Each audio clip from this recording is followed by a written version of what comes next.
nationwide abduction emergency for the following counties or areas.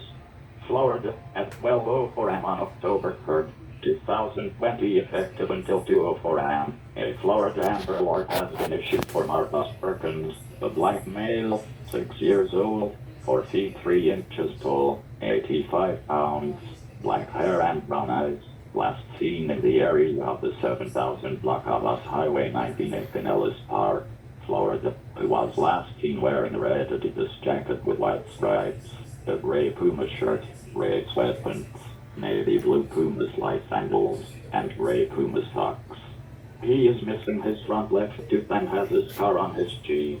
The child may be in the company of Frederick Bernardi, a black male, 6 feet 1 inch tall, 190 pounds, black hair and brown eyes, who was last seen wearing a blue shirt, black shorts, and one black Nike flip-flop. He has gold teeth, a mustache and chin hair. He has tattoos of a star and cloud on his left arm, a tattoo of a money bag on his right arm, and a tattoo of a teddy bear on his shoulder. They may be traveling in a 2009 blue Kia Sorento. Florida tag number Z883 of the vehicle has several horror movie stickers on the back windshield and several bobbleheads on the dashboard. If you have any information on the whereabouts of this child, please contact the Pinellas Park Police Department at 727-369-7864 or 911-Flamber.